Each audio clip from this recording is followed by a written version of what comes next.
আজ ২ মে। এই মুহূর্তে যে খবরটি আপনাদের সামনে তুলে ধরতে যাচ্ছি সেটি শুনে অনেকেই হয়তো চমকে উঠবেন।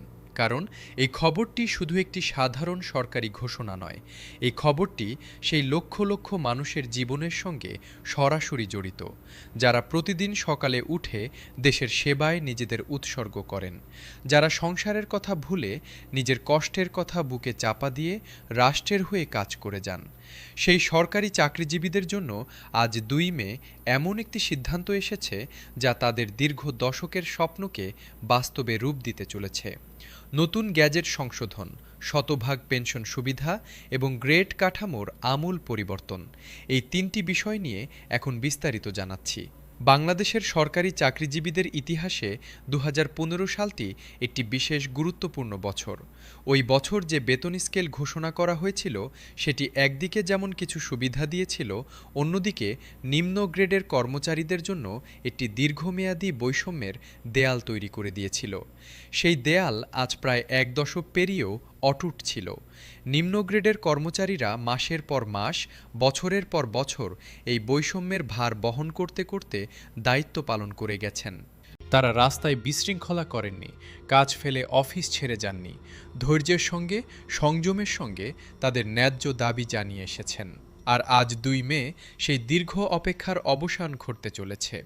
সরকারের সর্বোচ্চ পর্যায় থেকে আজকের যে সিদ্ধান্তগুলো এসেছে সেগুলো নিয়ে এখন কথা বলার আগে একটু পেছনে ফিরে তাকানো দরকার। কারণ এই সিদ্ধান্তগুলো হঠাৎ করে আসেনি।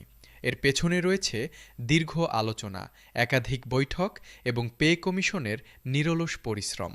অর্থ উপদেষ্টা ও পরিকল্পনা উপদেষ্টার সঙ্গে যে জোরালো বৈঠকটি সম্প্রতি অনুষ্ঠিত হয়েছে সেখানে কর্মচারীদের বেতন বৃদ্ধির চূড়ান্ত তালিকাসহ অন্যান্য সকল বিষয় নিয়ে বিস্তারিত আলোচনা হয়েছে।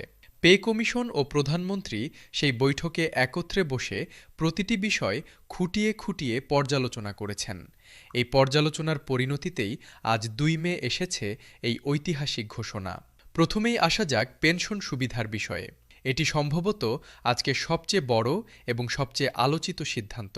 এতদিন পর্যন্ত যারা সরকারি চাকরি থেকে অবসর নিতেন তারা মূল বেসিকের ৪৫% হারে পেনশন পেতেন। এই ৪৫%-এর মানে কি সেটা একটু হিসাব করলেই বোঝা যায়। ধরুন একজন কর্মচারীর শেষ মূল বেতন ছিল ২০,০০০ টাকা, তাহলে তিনি অবসরের পর প্রতি মাসে পেতেন মাত্র ৯,০০০ টাকা। এই ৯,০০০ টাকায় আজকের বাজারে একটি পরিবার চালানো কতটা কঠিন সেটা আর বলার অপেক্ষা রাখে না। বাজারে চাল, ডাল, তেল মশলার যে দাম, বাড়ি ভাড়ার যে চাপ, ওষুধপত্রের যে খরচ, সন্তানের পড়াশোনার যে ব্যয়, এই সব কিছু মিলিয়ে ৯,০০০ টাকায় একটি সংসার চালানো কার্যত অসম্ভব। কিন্তু এতদিন এই অসম্ভব কাজটাই করে আসছিলেন লক্ষ লক্ষ অবসরপ্রাপ্ত সরকারি কর্মচারী। আজ ২ মে প্রধানমন্ত্রী তারেক রহমান সেই কষ্টের অবসান ঘটালেন। তিনি শতভাগ পেনশন সুবিধা চালু করার ঐতিহাসিক সিদ্ধান্ত নিয়েছেন। এর মানে হলো এখন থেকে একজন অবসরপ্রাপ্ত সরকারি কর্মচারী তার শেষ মূল বেতনের পুরো ১০০% পেনশন হিসেবে পাবেন। আগের উদাহরণে ফিরে গেলে যে কর্মচারীর শেষ মূল বেতন ছিল ২০,০০০ টাকা, তিনি এখন প্রতি মাসে ২০,০০০ টাকাই পেনশন পাবেন। ৪৫% থেকে সরাসরি ১০০%-এ উন্নীত করার এই সিদ্ধান্ত নিঃসন্দেহে একটি বৈপ্লবিক পরিবর্তন। পে কমিশনের একটি সূত্র জানিয়েছেন যে এই সিদ্ধান্তটি দীর্ঘদিনের প্রত্যাশিত একটি আকাঙ্ক্ষার পূর্ণতা দিয়েছে। এবার আসা যাক গ্রেড সংখ্যা পরিবর্তনের বিষয়ে। এটি বুঝতে হলে আগে বুঝতে হবে বর্তমান গ্রেড কাঠামোর সমস্যাটা ঠিক কোথায়। বাংলাদেশে সরকারি চাকরির বর্তমান কাঠামোতে মোট ২০টি গ্রেড রয়েছে।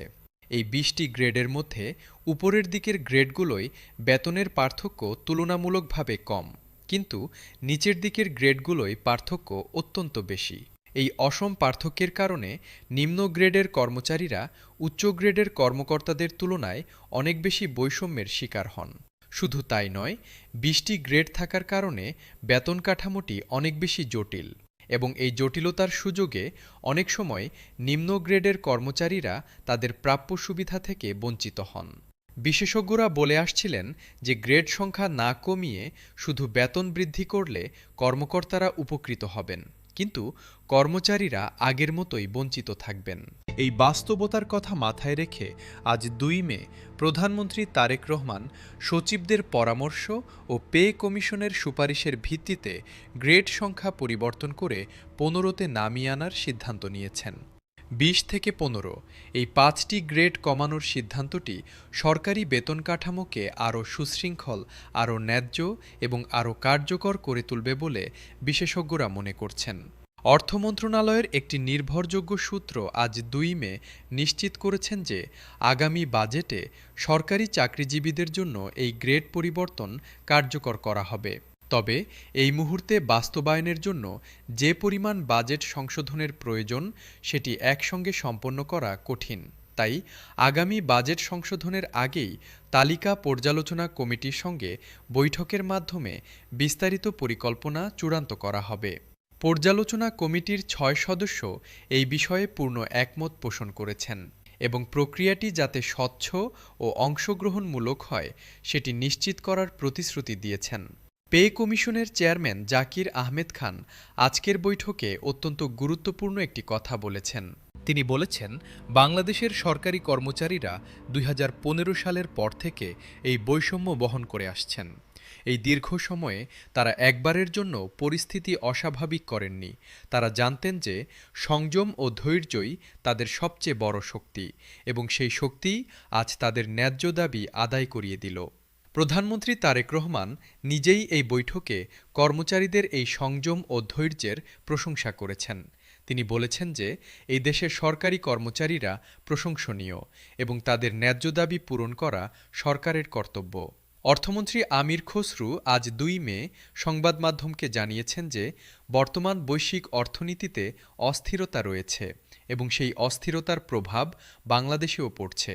এই বাস্তবতাকে অস্বীকার করার কোনো সুযোগ নেই।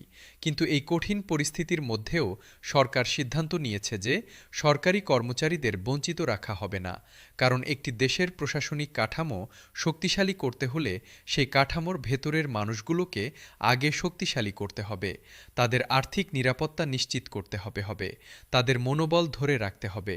এই উপলব্ধি থেকেই আজকের সিদ্ধান্তগুলো নেওয়া হয়েছে। এখন যে প্রশ্নটি অনেকের মনে আসছে সেটি হলো, এই সিদ্ধান্তগুলো কবে থেকে কার্যকর হবে? অর্থ মন্ত্রণালয়ের সূত্র জানিয়েছেন যে পেনশন সুবিধার নতুন নিয়মটি যত দ্রুত সম্ভব কার্যকর করার লক্ষ্যে কাজ শুরু হয়ে গেছে। আর গ্রেড পরিবর্তনের বিষয়টি পরবর্তী বাজেট সংশোধনের সঙ্গে যুক্ত করে কার্যকর করা হবে। এই দুটি বিষয়ের বাইরেও নবম জাতীয় বেতন স্কেল কার্যকর করার যে ঘোষণা আজ এসেছে সেটিও একটি নির্দিষ্ট সময়সীমার মধ্যে বাস্তবায়িত হবে বলে সংশ্লিষ্ট কর্মকর্তারা নিশ্চিত করেছেন। সামগ্রিকভাবে বলতে গেলে আজ ২ মে বাংলাদেশের সরকারি চাকরিজীবীদের ইতিহাসে একটি অধ্যায়ের সমাপ্তি হলো এবং এটি নতুন অধ্যায়ের সূচনা হলো।